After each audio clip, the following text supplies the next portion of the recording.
अगे कमर हो पातर उमर कौका गे ऐनिया रह के साटा में नाचेगे। अगे कमर हो पातर उमर कौका गे अगे ऐनिया रह के साटा में नाचेगे। अगे नाचाही निहुर निहुर के बॉडी ठीक लगौगे। नाचाही निहुर निहुर के बॉडी ठीक लगौगे। गे छौड़ी जबना पके गोदना बॉडी निक लगौगे। गे छौड़ी जबना पके गोदना बॉडी निक लगौगे।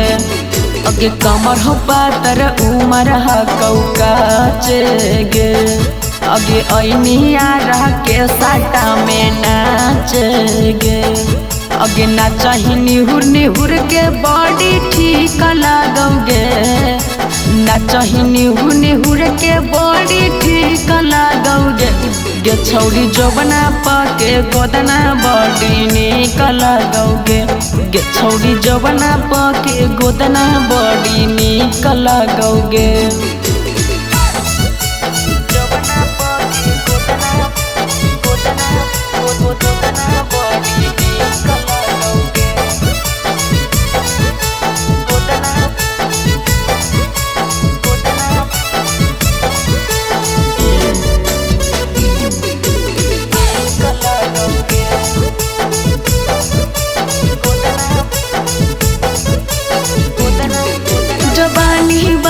गजबे असर देही छौड़ी गे छौड़न के मनमा पानी पानी कर देही छौड़ी गे।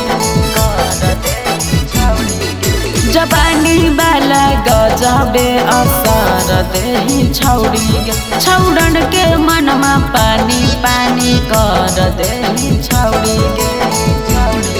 अगे बिछा के जैसन तोरो में हकौ बिख लगौगे।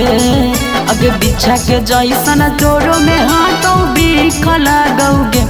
गे छौड़ी जबना पके गोदना बॉडी निक लगौगे। गे छौड़ी जबना पके गोदना बॉडी निक लगौगे।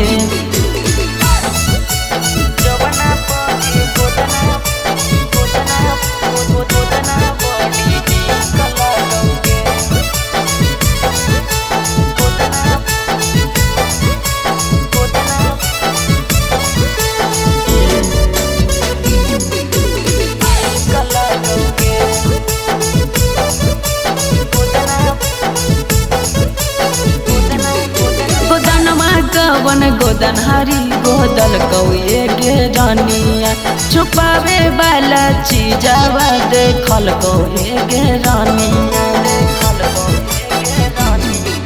गोदनमा कवन गोदन हरी गोदल कौए गे रानिया छुपावे वाला चीजवा देखल कौए गे रानिया।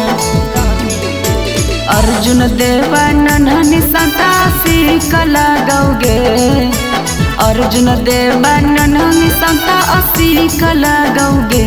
गे छौड़ी जबना पके गोदना बॉडी निक लगौगे। गे छौड़ी जबना पके गोदना बॉडी निक लगौगे।